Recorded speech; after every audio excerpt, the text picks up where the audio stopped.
no ar, Vet e Saúde, um podcast que vai muito além dos pets. Aqui a medicina veterinária é levada a sério, com informação, curiosidades e temas que importam para você e para os animais.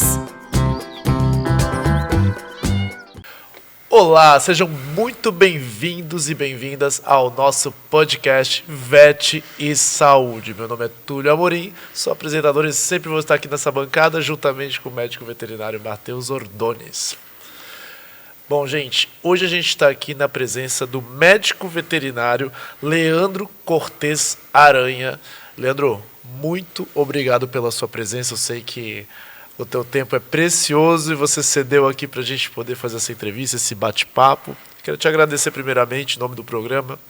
E eu gostaria muito de te perguntar como é que foi para você, assim, para você integrar a faculdade de veterinária. Foi um sonho de criança? Você já sempre quis ser veterinário? E depois como é que foi, logo após a sua graduação ou depois, ingressar no IBAMA? Queria que você contasse um pouquinho dessa história para a gente. Então, é um prazer estar aqui. Obrigado pelo convite, Túlio, Matheus. Bom, eu sempre gostei muito de animal, minha família sempre gostou muito de animal. Eu não tinha certeza que eu queria ser veterinário. Se eu te disser isso, a minha filha está estudando veterinária e ela nunca falou em ser veterinária na vida. Ela me contou assim, estou me matriculando em veterinário. Surpresa. Mas tem gente que a gente vê que desde criança, eu tenho uma afilhada que também é veterinária, e que eu cuidei desde criança, essa sempre disse que queria ser veterinária. Eu tinha muito interesse por veterinário, mas tinha outros interesses. Comunicação era um dos interesses que eu tinha. Tanto que eu fiz faculdade, eu fiz vestibular na época para 3 coisas: veterinária, jornalismo e turismo. Eu passei em todos. E decidi fazer a veterinária na URGS, onde eu estava morando em Porto Alegre nessa época. E passei na URGS e decidi que eu queria fazer veterinária. E depois que eu comecei a fazer, foi uma paixão. É difícil me imaginar tendo feito outro curso. E aí eu me formo em 2001, clínico com pequenos e com silvestres. Fiz estágio com silvestres e pequenos a vida inteira, né, na clínica. Passo a clinicar primeiro em Porto Alegre, depois no Rio de Janeiro, onde a minha família mora. E estava indo muito bem mesmo. Só que eu tinha passado, assim que eu me formo, eu faço o concurso do IBAMA. E passo, né? E aí foi um momento de uma decisão muito complicada, porque eu estava clinicando e fazendo muito domicílio na clínica que eu tinha estagiado, uma das clínicas que eu tinha estagiado durante a faculdade, ganhando um protagonismo grande dentro da clínica, já ganhando mais dinheiro do que seria o salário inicial do IBAMA. Mas, por outro lado, grande parte dos animais que chegavam para mim na clínica silvestres eram vindos do tráfico. Embora a gente saiba que o veterinário tem que atender independente de onde vem o animal, e não há nenhuma criminalização disso, nenhuma crítica a quem simplesmente atende animais silvestres que podem ter vindo do tráfico, aquela situação me incomodava pessoalmente um pouco, sabe? Eu estar participando de alguma forma desse roteiro, né, do tráfico, e você, mesmo que indiretamente, está participando. Então, eu tomei uma decisão muito difícil de ir para o Mato Grosso, Sinop, onde eu entrei primeiro no IBAMA, deixar minha família no Rio de Janeiro e começar uma nova carreira. Foi um desafio grande, mas... Uma região que tem bastante, né? Então, eu cheguei lá, naquela época não era fiscal, não era nada, é só um analista ambiental. Então, aí eu faço a minha migração de médico veterinário formado, clínico, para analista ambiental, que é uma coisa muito mais ampla, né? Você vai aprender milhões de coisas. Eu fazia vistoria em plano de manejo, entendo de vegetação, mudei, né? Eu fui aprender novas ciências e, obviamente, vai deixando um pouco a clínica de lado. Praticava porque a gente fazia muito resgate no animal selvagem, que ia desde jiboia a onça. Tive várias onças que eu peguei filhote, cuidei. Se você imaginar de animal, eu já, em algum momento, cuidei. Aí faço essa migração para o analista ambiental, que é o que eu sou hoje. Não me considero especialista em nada. Tenho muito orgulho de ser um generalista em meio ambiente e poder abraçar isso, que é uma coisa muito ampla, mas sempre com uma visão de saúde, né? Hoje a gente tem a visão ambiental mais moderna no mundo, fala muito do One Health, uma saúde única. A gente tem um programa nacional de saúde única, que é isso, que a saúde ambiental está ligada à saúde dos animais e à saúde das pessoas. E aí eu passo a ser esse analista ambiental que eu sou até hoje. Perfeito, Leandro. Leandro, eu gostaria de agradecer também a sua presença e aceitar o nosso convite, né? Pessoal, o IBAMA é um órgão federal, tal, para quem não sabe, né? Esse também é mais uma entrevista que vem daquele hall do tráfico de animais, do aumento das capivaras. Nós vamos falar um pouco também das questões dos marinhos, tá? E eu convidei, muita gente indicou, muita gente falou muito bem de você, viu, Leandro, do seu trabalho. Gostaria de parabenizar, né? Não sei aqui, mas eu acho que temos poucas vagas de veterinários no Brasil, né? O trabalho do veterinário é bem puxado, né? E aí eu queria que tu falasse um pouco assim, a importância da biodiversidade e o papel aí dos animais silvestres aqui no nosso ecossistema aqui. A gente tem uma Mata Atlântica já bem antropizada, né? A gente tem embora ainda tenha resquícios aqui de Mata Atlântica bem importantes, como o Parque Nacional da Serra do Itajaí, por exemplo, onde eu trabalhei, que tem uma biodiversidade ainda muito, muito interessante. A gente tem essa situação dos animais silvestres convivendo muito próximos da gente, né? Não é incomum a gente ouvir falar de um puma que predou uma ovelha. A gente foi esse ano ali na região de Joinville e Itajaí olhar um caso de predação real de um puma com ovelhas ali. Então a gente tem cada vez mais, com os impactos ambientais que nós mesmos estamos causando, essa situação da gente vivenciar a proximidade com os animais silvestres. Não só nós, como os nossos animais domésticos, sim, com uma interface grande com esses animais silvestres. Mas eu comecei a trabalhar muito com o animal aquático quando eu estava ainda na Amazônia. Depois eu trabalhei no Pará. A gente fazia bastante resgate de filhote de peixe-boi, né? Comecei a trabalhar muito com esse filhote de peixe-boi. Uma coisa levou a outra. Comecei a trabalhar com necrópsia desses animais, tentar entender a biologia, tratamento. Projeto de amamentação, um animal desse demora 3, 4 anos para ficar adulto e a gente poder pensar em soltar. E aí comecei a trabalhar com cetáceos, uma coisa foi levando a outra, e hoje dentro do IBAMA eu participo inclusive de comissões internacionais, como a Comissão Internacional da Baleia, representando o IBAMA e o Brasil fora. E lá se discute de tudo, né? Desde conservação desses animais, como também de saúde. Sim. Desses animais. Por exemplo, a gripe aviária em cetáceos e em penípedes é uma discussão cada vez maior. E aqui a gente tem várias situações, né, acontecendo ao mesmo tempo. Você vê a soltura dos bugios agora na ilha de Florianópolis, que era uma espécie que estava praticamente extinta estava extinta na ilha, né, e agora está sendo solta de novo. A polêmica das capivaras dentro das cidades. Então, a presença de grande quantidade de jacaré do papo amarelo dentro da ilha também, sim, que é uma coisa que chama muito a atenção, né? Então a gente vê que aqui no nosso mundinho, né, essas interações acontecendo o tempo todo, e as pessoas começam a discutir isso, né? É inevitável. Leandro, me conta uma coisa, quais as principais espécies hoje ameaçadas de extinção? E eu gostaria de saber também um pouquinho se há tráfico de animais ainda aqui na nossa região. Bom, semana passada teve uma das maiores operações da Polícia Civil do Paraná, que chefiou, junto com a Polícia Civil de vários estados, desmantelou uma das maiores redes de tráfico dentro do Brasil, e um deles aconteceu aqui no Vale do Itajaí. Eu estava lá. Nossa. Então tem muito tráfico, caramba, tem muita caça ainda em Santa Catarina, caça ilegal. 2 semanas atrás o ICMBio destruiu vários abrigos de caça dentro do Parque Nacional da Serra do Itajaí. Aqui no Tabuleiro não é diferente, né? Tem bastante tráfico.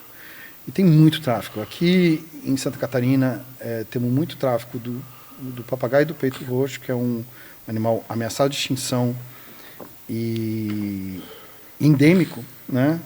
Porque ele se alimenta e faz ninho em araucárias. Então, é um animal que está sumindo. E nesse lugar que a gente foi, tinha 2 filhotes, né, já crescidos, mas que naturalmente vieram. O tráfico de passeriformes, em geral, é muito grande, né? Aqui tem uma predileção por trinca-ferro, mas a gente vê bico de pimenta e curió, que estão na lista estadual de ameaçados de extinção. Então, a gente vê bastante tráfico ainda de animais ameaçados. Isso é muito triste, né?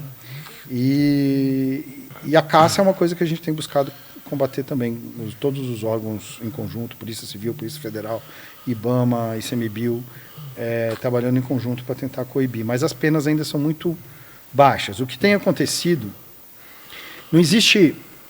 Vamos sair um pouquinho da área técnica do veterinário, vamos falar um pouquinho de lei. Fique à vontade. Mas, assim, não existe a qualificação legal de tráfico. Não existe isso. O tráfico de animais tem uma pena... Não existe. Você tem a lei de crimes ambientais. Então, o tráfico de animais, ele não existe para a legislação brasileira oficialmente. Tá? Tem uma proposta no Congresso. Se enquadra em outras coisas. No crime ambiental, ou maus tratos, ou formação de quadrilha, quando tem mais de 4. A Polícia Federal tem aplicado bastante receptação, como se fosse receptação de qualquer coisa roubada. Sim. Mas o crime direto de tráfico não existe, né?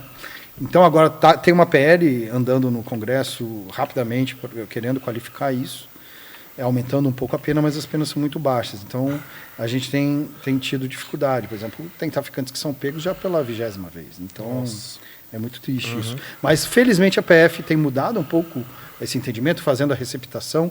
A gente tem casos agora que tem traficantes presos há alguns meses já, alguns anos, e sem conseguir um habeas corpus. Isso está melhorando bastante. Sim. E me diga uma coisa assim, Leandro. Trabalhei, como a gente conversou antes, trabalhei um tempo no Exército na fronteira, né? Aquele tempo tinha muito... A gente fala de tráfico de animais, pessoal, a gente dá a entender que é só o tráfico do traficante que pega no habitat dele, né? E vende para alguém criar como cativeiro, né? Porém, ainda existe muito o tráfico de animais coligado ao tráfico de drogas internacional. Sim. Esse mesmo lugar... É uma moeda de troca deles, né? Assim, ó, gente, vamos pensar. Uma organização criminosa, ela não escolhe uma visão de crime para fazer. Com certeza. Ela tem vários braços e que fazem várias coisas. O tráfico de animais é a terceira, né, maior renda do crime. Só perde para o tráfico de armas e o tráfico de drogas. Que, na verdade, às vezes está coligado junto. E agora está chegando o tráfico de pessoas, que também está entre os 4 que mais movimentam dinheiro. Então, o que a gente vê é isso. A casa que a gente foi do traficante, o irmão dele estava preso por tráfico de drogas. É um caso claro. A gente tem vários casos de narcopesca, né? Várias no Brasil. Cada vez mais a gente vê pesca ilegal ligada a tráfico. Na Amazônia, então, isso é regra quase, né?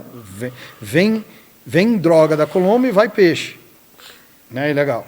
Então, quer dizer, a gente tem as organizações criminosas muito bem estruturadas e elas têm vários braços. O que der dinheiro, meu amigo, eles vão fazer. Então, é um negócio que movimenta muito dinheiro. Então, a pessoa, quando fica com um animal que veio do tráfico, que não é de um criadouro comercial legalizado, ela está fazendo parte do crime, assim como uma pessoa que compra droga ou uma pessoa que compra uma arma ilegal. Se não tiver quem compra, não tem o tráfico. Não tem tráfico. Então, a pessoa... mas... Não. E a gente tem outro problema, né? Cada vez mais a gente tem a chegada de animais exóticos que podem representar um perigo para o nosso meio ambiente, como a gente vê cobra do milho, piton. A piton virou um problema sério nos Estados Unidos. Sim. Né? A piton ocupa... Aqui a gente não tem jiboia, em Santa Catarina, mas ela ocupa exatamente o mesmo nicho ecológico, come a mesma coisa, se comporta muito parecido com a sucuri e com a jiboia. Então, se a gente tiver a piton que se reproduz muito rápido, ocupando esse espaço, porque o cara se cansa da piton, ela foge, ou ele se cansa e joga ali, eu vou soltar, as pessoas são muito sem noção, né? Sim. Então, a gente já teve isso com tartaruga, aquela tartaruguinha que ficava em aquário, que é o tigre d'água americano, né, de orelhinha vermelha. Sim. Virou uma praga aqui no Brasil, agora que a gente está conseguindo controlar, mais ou menos. Então, a gente tem que ter muita noção. Quer dizer, a gente tem agora cobra do milho, piton, a gente acabou de aprender essas 2 espécies outro dia, uma piton enorme. E esses animais são ilegais no Brasil, não tem ninguém autorizado a vender esses animais. Sim. Então, quem está comprando está participando de uma atividade legal. Uma pergunta, na verdade, que não está na pauta, é que eu fiquei curioso. Você falou sobre o curió. E na nossa região, né, o que mais tem é a tradição de... A gente vê aqueles senhorzinhos nos bares com os curiós e tudo mais. Como é que funciona essa questão? Tem gente... Ele é um animal que ele é proibido ter? Como é Não. que funciona? Bom, tem uma atividade que chama criador amadorista de passeriforme. Sim. Amadorista. Era para ser um hobby e que você tinha 2 curiós, reproduzia em casa e você me passava um filhote e eu também comprava uma fêmea, ou comprava de um criador comercial ou recebia doação de um outro criador amadorista e reproduzia. O IBAMA criou um sistema, que é o CISPAS, que controla isso. Tem um monte de regras, né, que você pode fazer, o que você não pode fazer. Os animais são anilhados. Os animais são todos anilhados. Anilhados. Esse anilha é um selo público. Sim. Então, falsificar uma anilha é igual falsificar uma nota de R$100. Tá? O crime é igual. O crime é igual. Só que isso virou um grande comércio. Que dentro deveria do ser sistema. maior, né? E a gente tem atuado muito. Assim, eu trabalho muito com esses pais com passeriformes. Na análise do sistema, a gente consegue ver várias fraudes acontecendo. Né? Nascimento, por exemplo, uma fêmea que procria tantos filhotes por ano, dando o dobro, aí eu já vou lá, bloqueio, autuo o cara, ele vai responder criminalmente. Do mesmo jeito que temos problemas jeito do Cisbov aí, né? E tem o pessoal que falsifica anilha, tem todo um sistema de crime muito alimentado pelos clubes de passeriformes, tá? Que tem uma participação importante nisso. Então tem toda uma coisa muito feia por trás de uma coisa que poderia ser até legal, e muita captura na natureza, tentativa de legalização, mas a gente tem autuado muito. Eu te digo assim que isso ocupa, sei lá, 20, 30% do meu tempo profissional. Caramba. É pegar essa galera dos CISPAs que está fazendo coisa errada, multar, alguns a gente conduz para a Polícia Federal, leva. Por exemplo, teve um caso. O que acontece nos CISPAs é para ele acontecer entre eu e você. Sim. Então, você quer me passar uma fêmea, você me passa no sistema, eu recebo no sistema e você me entrega ela pessoalmente. Para você ter uma ideia, tem um caso que o cara estava morto há 3 anos e recebendo e doando o animal. Então, quer dizer, alguém estava com a senha dele, normalmente alguém de clube. Então, todo mundo que negociou com ele durante esse período eu notifiquei todo mundo, falei, você conheceu o fulano? Como foi? Não. Fazia academia comigo. Tinha um que escreveu. Foi lá em casa levar... Depois de 2 anos de morto. Quer dizer, então você vê que a atividade se desvirtuou completamente. Existe uma nota técnica dos servidores do IBAMA pedindo uma moratória que se paralise isso. Aliás, ela tem uma implicação na saúde também. Com a gripe aviária, esse trânsito de animais que vão daqui para a Bahia, que voltam da Bahia, às vezes não é o animal, é só o crédito do animal e a gente nota isso. Perfeito. Né? O número de anilha, que o cara vai enfiar uma anilha ilegal lá, mas tudo bem. Mas você tem um tráfego enorme de animais pelo Brasil todo, e numa situação de gripe aviária isso é um risco absoluto. Né? Então a gente, inclusive, teve essa atividade suspensa durante a crise da gripe aviária no ano passado pela própria SIDASC, aqui no estado, mas a gente tem vários tipos de problemas, mas o IBAMA está atento a isso e a gente tem um posicionamento técnico que ainda não foi acatado pela direção, mas é de que fazer uma moratória que a gente deixe esses animais que hoje estão com os criadores até que eles morram, né? Uhum. E aí a gente pare com essa atividade, porque ela realmente se desvirtuou completamente. E me diga assim, Leandro, esses eventos, né, que dizem que são eventos, né, que tu mencionou, que tipo que é na Bahia ou no Mato Grosso e o pessoal vai tudo de outras regiões, né? Esse evento tem que ter um responsável técnico veterinário? Existe esse evento? Nos clubes, sim. Quando é um evento oficial, porque a gente tem os oficiais e os eventos oficiais. Quando é um oficial, sim. Né? Se for um clube sério, ele vai ter um veterinário responsável, em tese só vai ter animal anilhado e legalizado, mas o que a gente encontra, na realidade, é uma bagunça total. Né? Quando você entra, você encontra uma quantidade de animais legalizados, você vê o cara vendendo na porta, no ladinho ali, o coleirinho sem anilha. E aí tudo se mistura. Mas isso é importante você tocar no RT.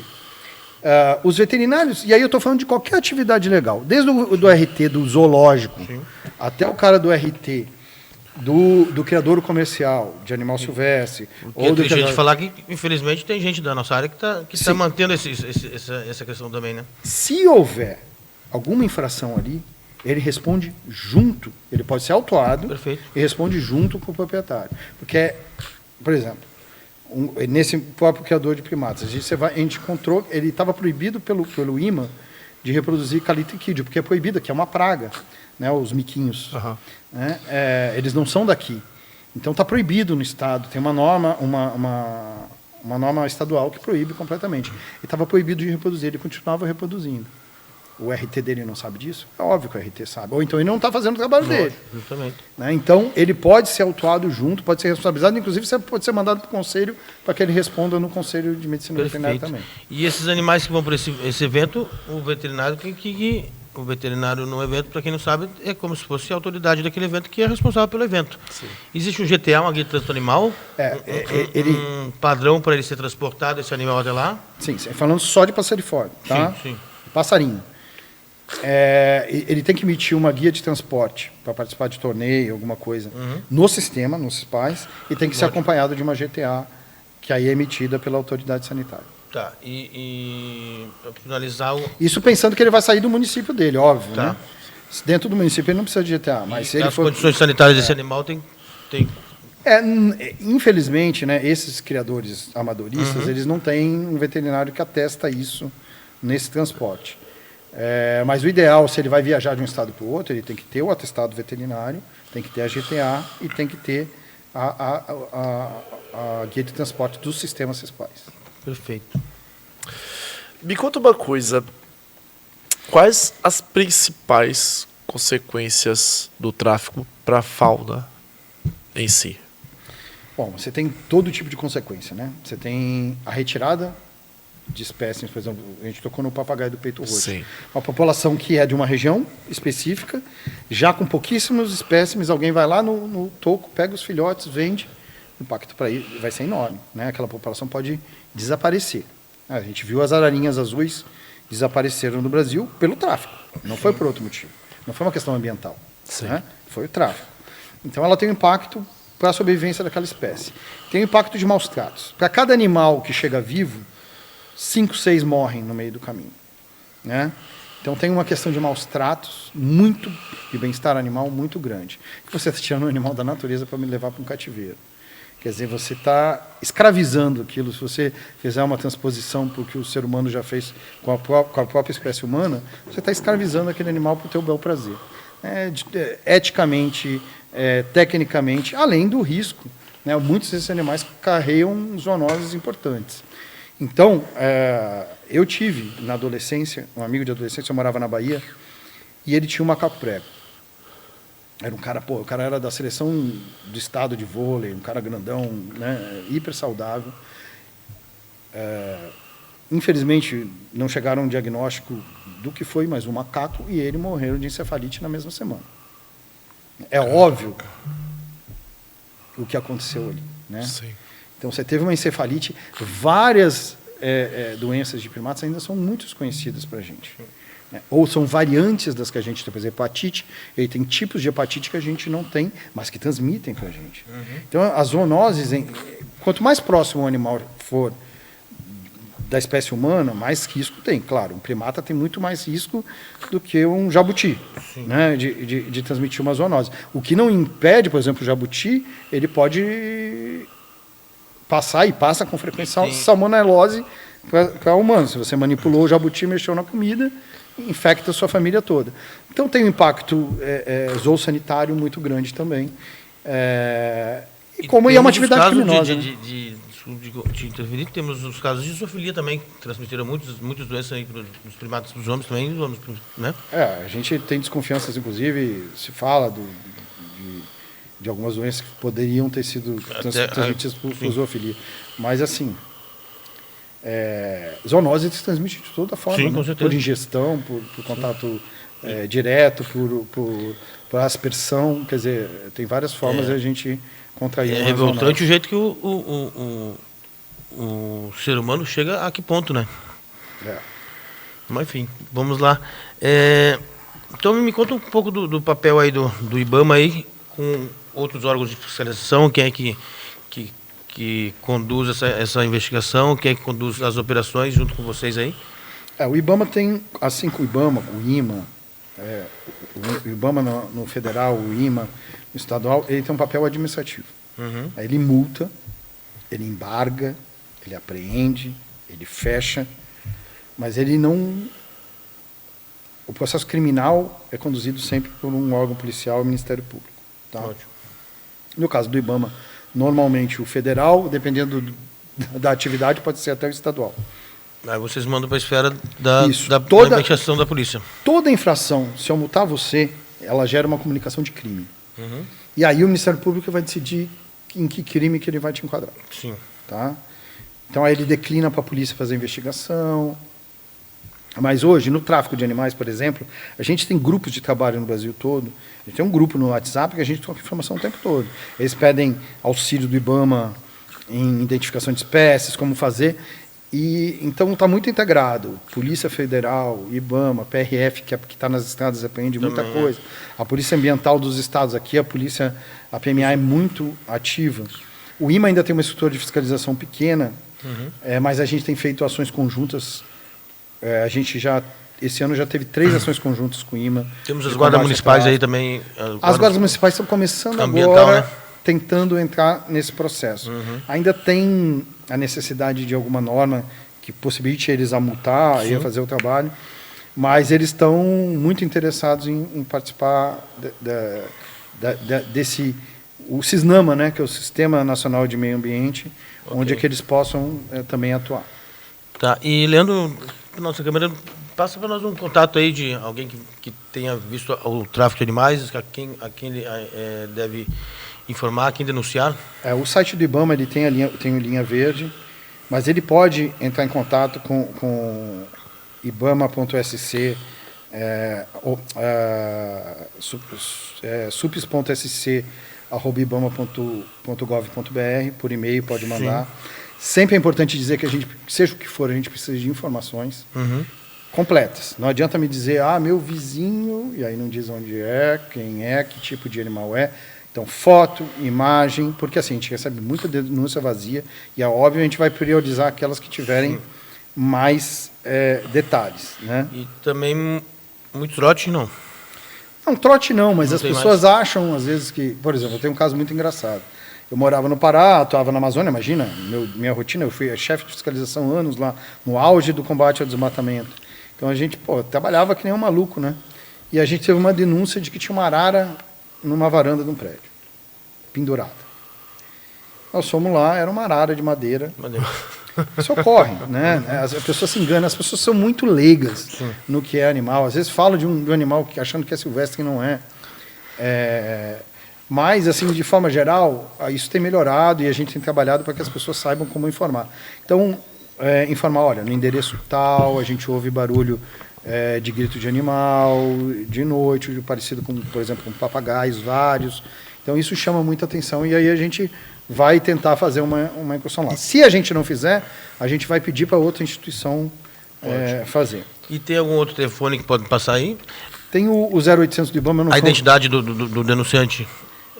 se tiver, mantida? ótimo. Não, do denunciante sempre em sigilo. Tá? Poxa, Tem vale lembrar tem isso, o Linha então. Verde, que é o 0800 do IBAMA, está no site do IBAMA, é só entrar no site do IBAMA. Perfeito. Não vou lembrar agora a numeração dele.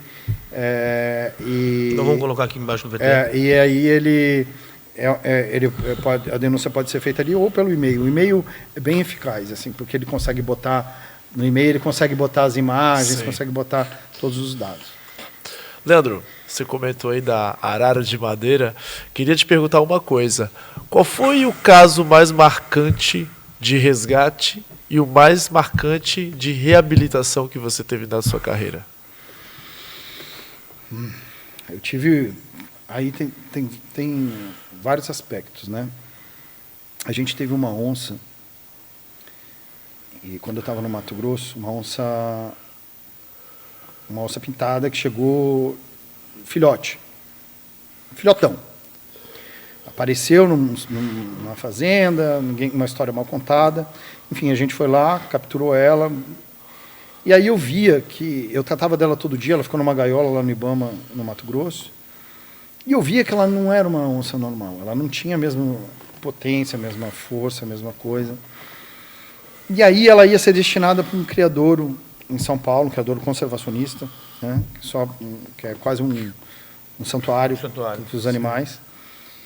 E eu e um colega meu, o Vinícius, que eu levei ela de avião, no avião da FAB, e o colega Vinícius recebeu ela comigo, e a gente levou ela para o hospital da USP. E foi o primeiro caso no mundo de grande felino com defeito de válvula natural, um animal que veio da natureza. Caramba.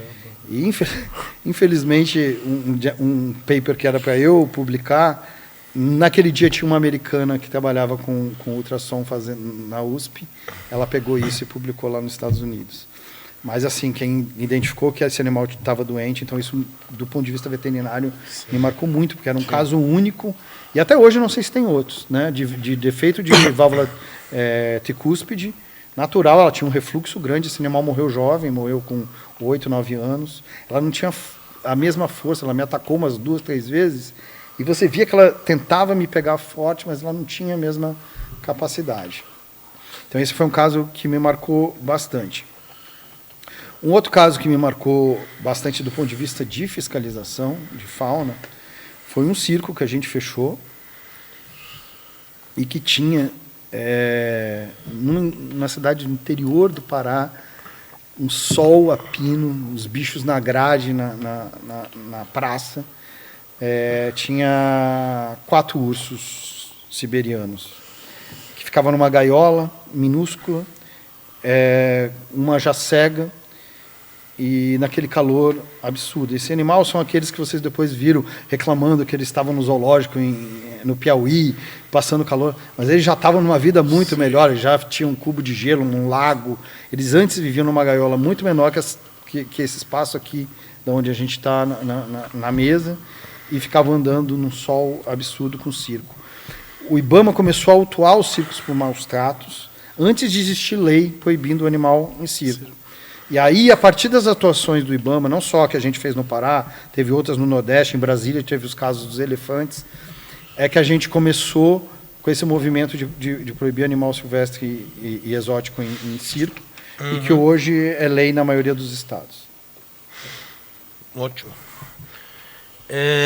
E como é que essa questão ainda continua? Ainda temos casos de circo ainda? Muito raro, né? Mas está todo mundo, tudo proibido a questão dos animais, né? No Brasil, né? A gente, porque esses circos, eles andam pela América Latina toda. No Brasil, os que têm animais não entram no Brasil, porque eles sabem que aqui vai ser apreendido o animal. Sim.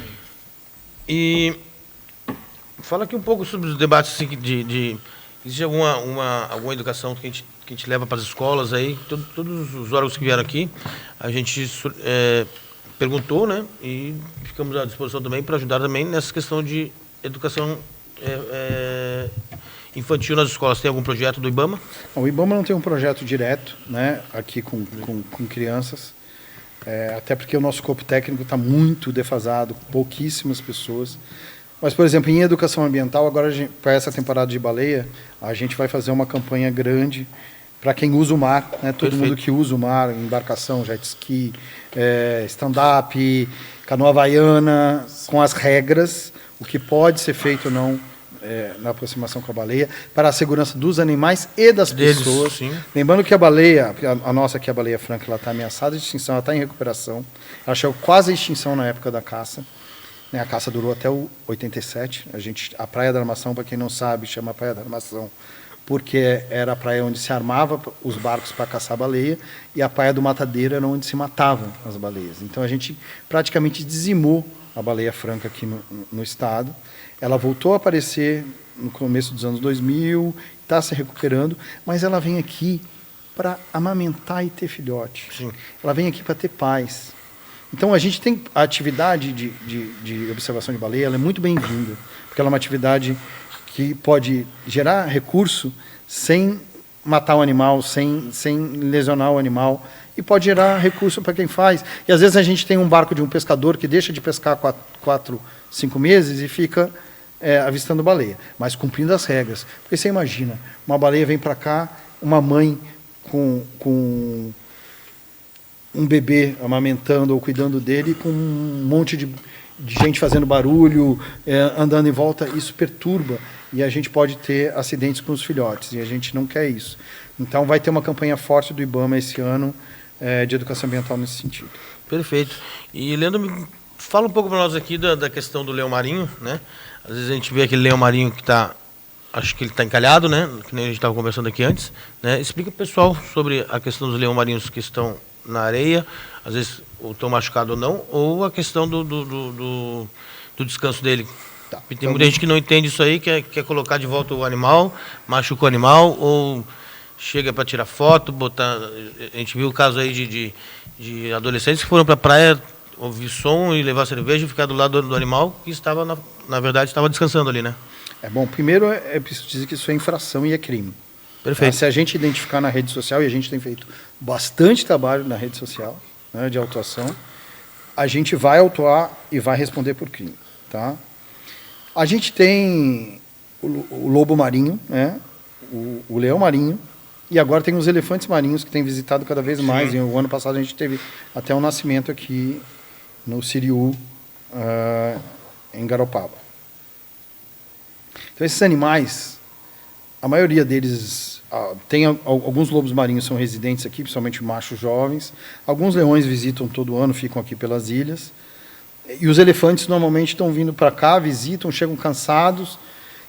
Quando esses animais chegam nas praias, eles estão querendo pegar sol, descansar, para continuar a jornada deles. Então, eles não podem ser perturbados. E não é para fazer ele voltar para a água. Porque ou ele está ali descansando ou ele está doente. Se ele estiver doente, você não tem que devolver. E se ele estiver descansando, também não tem que devolver. Né? Ele sabe a hora que ele tem que voltar. A gente teve casos graves no ano passado de molestamento. A gente apurou e autuou alguns. Mas, para além disso, a aproximação desses animais é muito arriscada. Vou explicar por quê. A gripe aviária, né, que antes era transmitida só entre aves, passou a ser transmitida para vários mamíferos. Sim. Mas, normalmente, ela chega naquele mamífero, infecta um indivíduo daquela população e apenas aquele animal apresenta algum sintoma. Os pinípedes, que são justamente os lobos, os leões, os elefantes, eles começaram a transmitir entre eles. Então, a gente teve uma mortalidade enorme, tanto no Chile quanto no sul do Brasil, inclusive aqui em Santa Catarina. Então, esses animais, quando eles estão com gripe aviária, eles manifestam incoordenação, sintomas neurológicos e respiratórios. Vou contar um caso. Nós temos, por causa do projeto de monitoramento de praias, que nós temos aqui por uma condicionante do IBAMA com a Petrobras, a gente tem praticamente quase todo o litoral de Santa Catarina monitorado diariamente pelos grupos de pesquisadores que fazem ali. Então, eles já identificam alguma coisa e já comunicam a SIDASC, já comunicam o serviço veterinário para manipular os animais com... A gente tem um pequeno espaço que ainda não está coberto pelo PMP, que é de Laguna até o sul do estado. A gente tem uma ONG que está trabalhando lá há muito tempo, tanto a UDESC de Laguna quanto a Educamar trabalham nessa região, e o pessoal da Educamar achou um lobo marinho com sintomas. Eles foram buscar o equipamento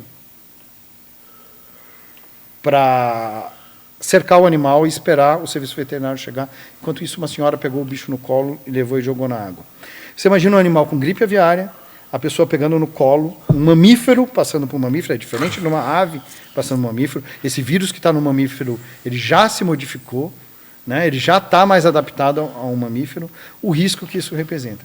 Esses animais, além de poderem ser agressivos em algum momento, né? São animais muito grandes e podem ser agressivos, são territorialistas, eles podem transmitir doenças sérias para o ser humano.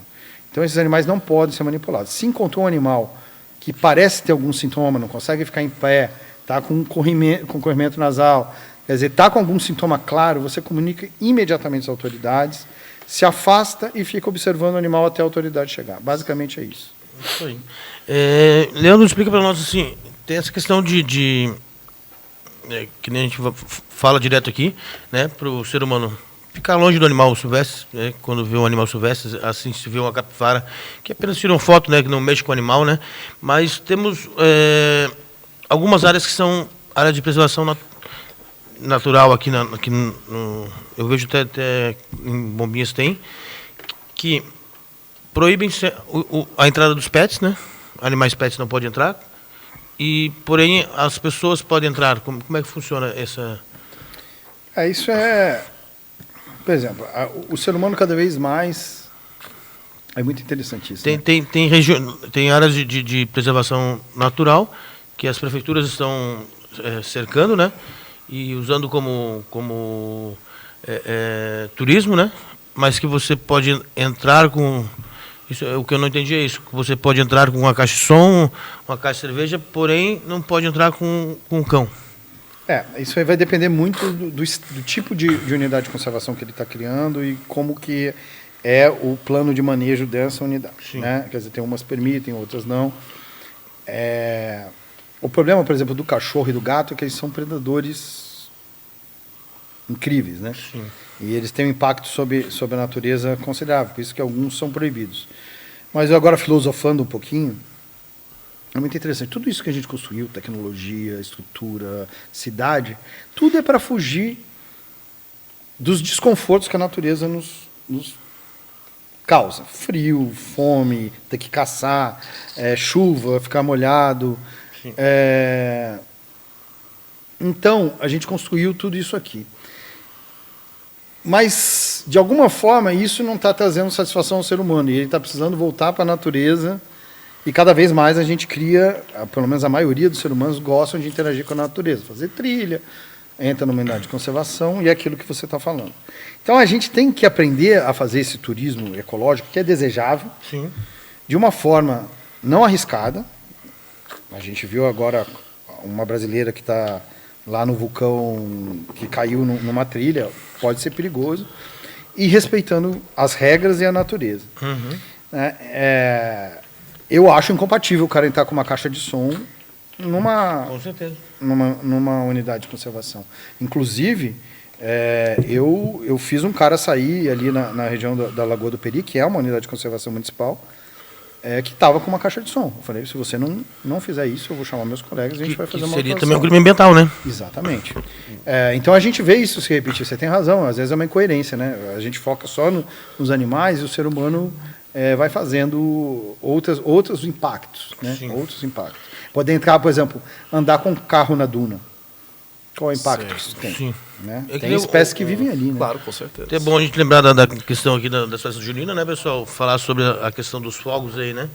Os fogos tem cidades que já estão proibidas, né? E outras não, né? E explica para nós aí, Leandro, o efeito que causa os fogos de artifício aí para os animais que estão na mata. A gente vê o impacto que tem em cão e gato, né? Os fogos, né? E como tem crianças autistas, e como tem com crianças certeza. Sensíveis, e como tem idosos, né? Mas eu vejo que aumenta muito o atropelamento desses animais. Sim. Então, o animal silvestre ele é menos adaptado ao barulho ainda, né, do que o animal doméstico. Então, o impacto é muito grande. Por exemplo, os periquitos, os pássaros, se eles estiverem muito perto de uma queima de fogos, vários deles vão sair voando descoordenados à noite, porque normalmente queima de fogos é à noite, né? Num horário que eles deveriam estar dormindo, e vão colidir e vão morrer, né? Tinha queima de fogos no Círio de Nazaré, foi uma briga que eu comprei enorme. Imagina a importância do Círio de Nazaré para o paraense. Sim. E a Igreja Católica, a maior festa católica do Brasil. Eles faziam uma queima de fogos e matavam os brotogeres, que eram os periquitos. Foi uma briga, assim, eu tive multa aplicada por juiz, porque eu interferi na festa, mas hoje já está se adotando coisas diferentes, porque sabe o impacto que isso causa na natureza. A gente tem que evoluir como humanidade e ver o impacto que isso causa nos animais. Um cervídeo, por exemplo, um veado, ele é muito sensível. Então, qualquer estresse, ele pode morrer de estresse. E eles começam a descer da Exatamente. serra e são atropelados. E são atropelados ou são pegos por cachorro. Sim, podem o impacto podem machucar é uma muito criança, né? Exatamente. Os balões deu uma cessada, né? Porque antigamente também nas festas juninas soltavam muitos balões. E aí a gente tinha queimadas horríveis. E né? tinha queimadas horríveis. Agora é a questão também dos fogos, que é bem importante. Eu vejo os fogos também como uma questão de uma arma, né? Eu acho que deveria ter mais um controle sobre a questão dos fogos, né? Meu pai trabalhou muito tempo na urgência como médico. O que aparece de criança sem as mãos, né? Enfim, é um artigo bem perigoso, né? E, pessoal, lembrar agora que nós estamos nas festas juninas, né? Vamos respeitar aí não só os animais, né? Mas também as crianças autistas e todo mundo que prejudica a questão dos fogos, né? Eu tenho um colega de Ibama que perdeu um dedo com rojão. Com rojão. Aquele famoso não pegou fogo, vai lá e dá uma olhadinha, né? Isso. Leandro, me conta uma coisa, né, que eu acho que é muito importante a gente também acentuar aqui, porque existe a comercialização de animais silvestres, né, existem criadores legalizados. Como é que funciona esse processo para um criador ser legalizado e como é que funciona a fiscalização do IBAMA com esse criador, com a comercialização que ele faz? E uma coisa também que eu quero acentuar, que não estava aqui, mas eu gostaria de saber. Quais as espécies que podem ser comercializadas? Tá. Agora você entrou num assunto extremamente polêmico. O Brasil não tem uma lista PET. Tá? O que seria a lista PET? O CONAMA, que é o Conselho Nacional de Meio Ambiente, teria que lançar uma lista com as espécies que podem ser criadas, silvestres que podem ser criadas como PET. Isso nunca foi feito, porque a gente nunca entrou num consenso. Hoje, a gestão de criadores, tá, comerciais, mantenedores, todos, passou para os órgãos estaduais, não está mais com o IBAMA. O sistema é do IBAMA. O IBAMA olha o sistema, vê fraudes, está sempre de olho, mas a gestão é do Estado. Certo. Como não tem a lista PET, cada Estado libera as espécies que entende que pode liberar. Mas, assim, o interesse grande, né, que a gente tem hoje, por exemplo, de comercial, para PET, porque você tem criador comercial de serpente para venda de veneno, tá? Que é outra coisa. Para exportação, normalmente, ou para o próprio Butantan para fazer vacina, enfim. Mas, para comércio, serpentes no Brasil, hoje a gente não tem praticamente criatórios funcionando. Para macaco prego, o último que tinha era aqui em Santa Catarina, acabou de fechar. Então, assim, basicamente, a gente tem criadores comerciais legalizados, vendendo muito psitacídeo, né, que são os papagaios, e aí entram as nativas e as exóticas, os papagaios cinzentos do Congo, as cacatuas australianas, sim, e os nossos papagaios e araras. E aí esse animal ele tem que ter um certificado de regularidade do IBAMA, ele tem que ter a nota fiscal vinda de um criadouro, e aí a pessoa tem obrigação, não adianta ela dizer depois, eu comprei na pet shop e não fui atrás da documentação. É responsabilidade sua. Verificar junto ao órgão ambiental se aquele animal é legal, tá? Antes de comprar. Até porque eles são caros, né? Estou falando de alguns milhares de reais. Sim. Né? Uma arara pode custar, uma cacatua pode custar 40 mil reais, 20 mil reais, sim, dependendo como ela é. Então, para você ter um animal desse, bom, primeiro, o que a gente mais vê é a pessoa comprando na empolgação um animal silvestre e descobrindo que ele não queria aquele animal silvestre. Mas o macaco prego ele fica extremamente agressivo quando chega na maturidade sexual. Então, o que você vê é que macacos pregos já passaram por 5, 6 pessoas diferentes. Psitacídeos gritam, fazem barulho, sujam. As fezes deles cheiram mal.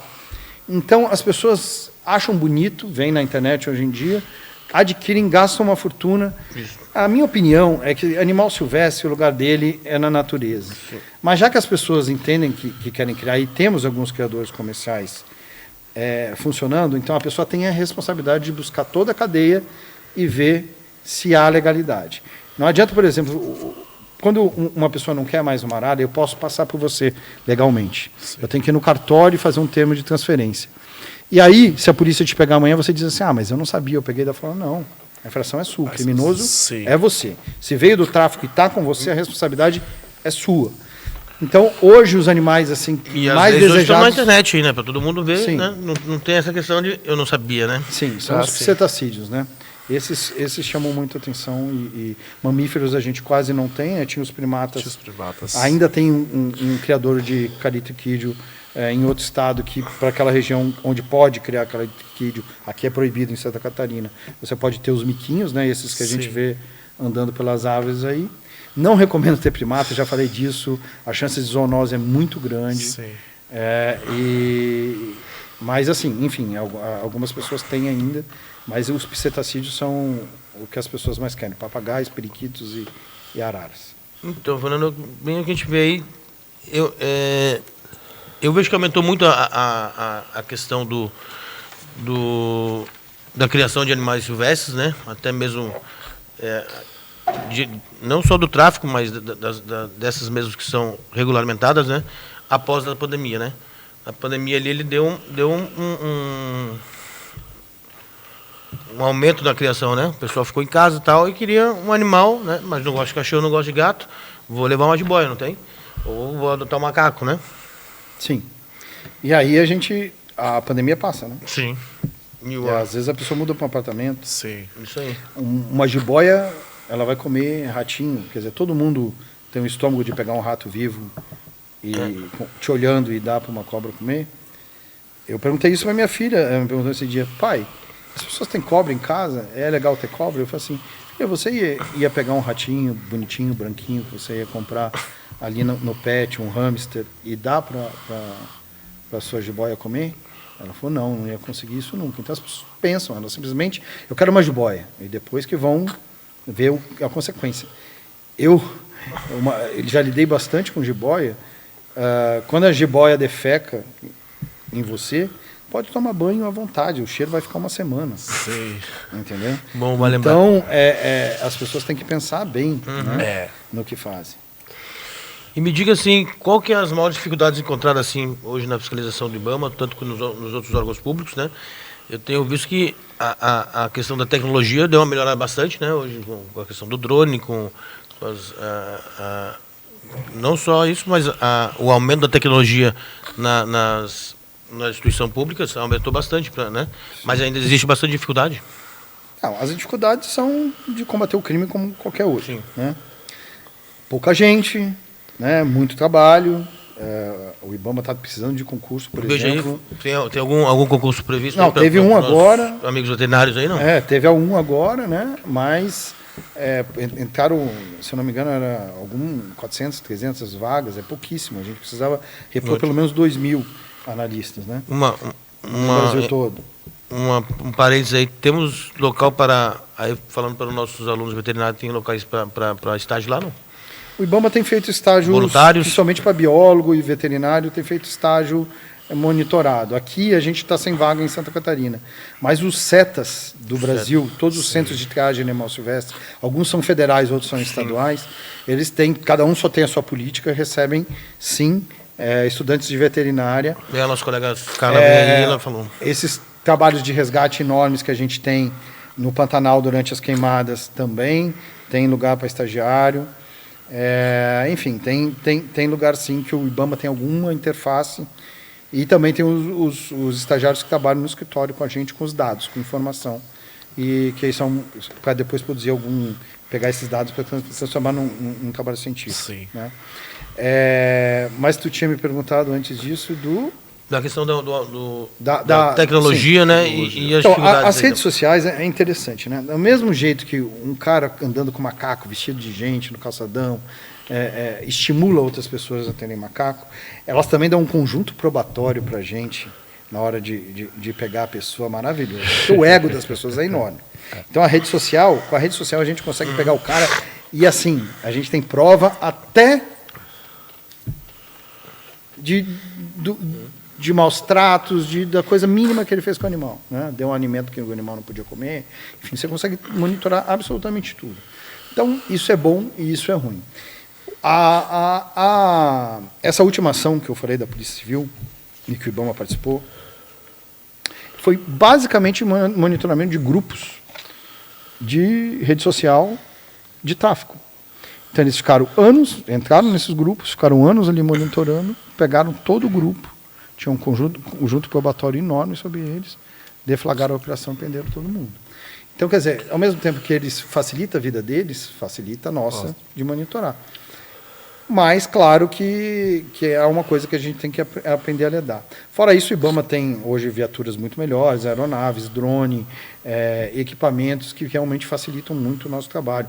Está trabalhando já com câmera de máscara de detecção de movimento. Ótimo. Então, quer dizer, inteligência artificial para a interpretação de algumas coisas em redes sociais. Então, tem bastante coisa acontecendo, sim, e bastante gente trabalhando nisso. Por exemplo, o uso de rede social para identificar nos CISPAs, no sistema de passeriformes que a gente conversou antes, Sim. movimentos estranhos que fogem ao padrão. Então, aí aquilo chama atenção, a gente faz uma vistoria e encontra alguma coisa errada lá. Leandro, e me conta uma coisa. Esses animais que são apreendidos, para onde vão? E uma pergunta minha, na verdade. Por exemplo, né, você comentou desse criatório que fechou. Os animais são recolhidos? Como é que funciona? Depende muito do caso. Se tiver maus tratos, é recolhido imediatamente. Se não tiver, a gente às vezes deixa até o final do processo ou deixa até a gente conseguir um melhor local para os animais. Tá? Eles ficam apreendidos, o cara fica como depositário, mas,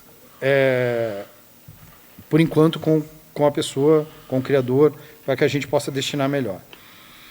Algumas espécies são mais fáceis de destinar que outras. Primata é muito difícil. Assim, a gente tem muita dificuldade de destinar macaco-prego. E cetacídeos, alguns também. Né? Alguns vão para programa de reintrodução, quem tem capacidade para isso. Né? Esse ainda é o grande gargalo que a gente tem. Né? A gente tem poucas áreas de solturas estabelecidas, a gente tem pouco recinto de reabilitação. Imagina como é um recinto de reabilitação para uma onça. Né? Isso está sendo feito no Brasil, as primeiras onças estão sendo soltas, mas assim, é um grande trabalho, vai muito dinheiro nisso. Por exemplo, tem um grande recinto de voo para que as aves que ficaram em cativeiro durante muito tempo possam reestabelecer.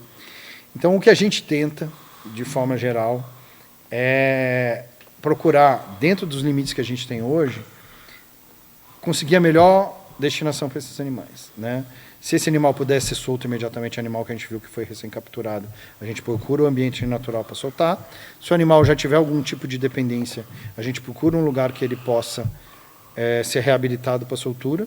E se o animal não tiver condição de reabilitação, aí ele vai para uma destinação que pode ser um zoológico, pode ser um aquário, pode ser um criador ou um santuário. Tá? Então, pessoal, eu gostaria de todo mundo que nos assiste aí, né? Acho que somos nós que participamos aqui, né? Eu gostaria de agradecer a Nina aqui, ó, que é a mulher que comanda todos esses equipamentos aqui, ó. O nosso diretor lá, o Daniel, e o produtor, o Luiz, né? Pessoal, e muito obrigado por tudo. Sem eles aqui não sairia esse programa, né? E chegando ao final, fala para nós aí um pouco mais do trabalho que faltou a gente comentar aqui, que é muita coisa. Eu acho que daria mais umas 3 horas de conversa aqui, né? O papo tá bom pra caramba.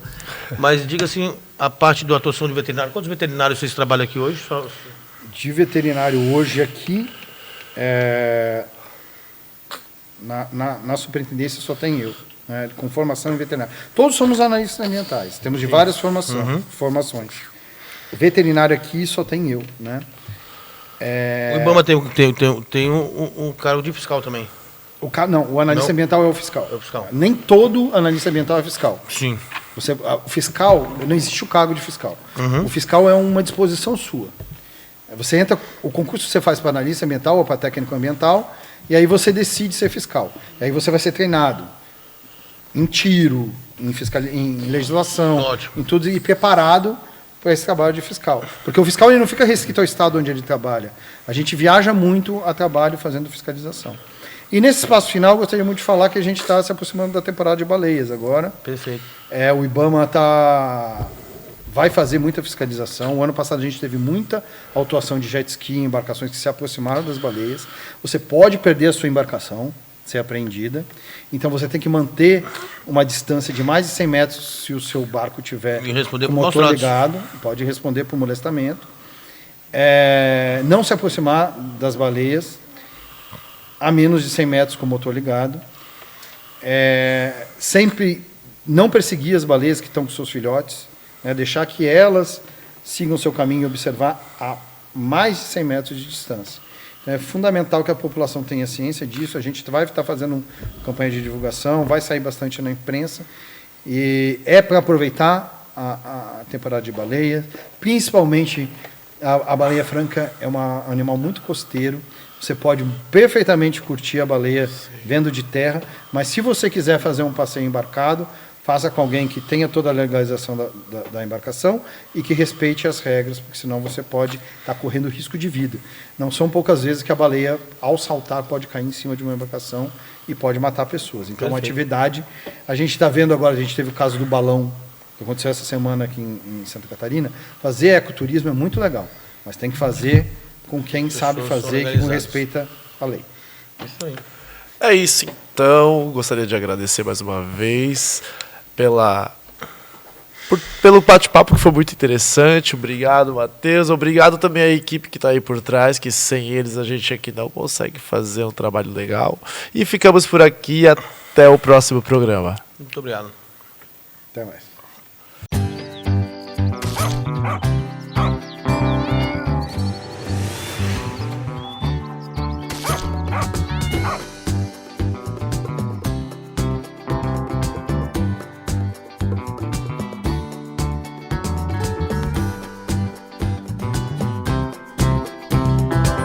Vete e Saúde,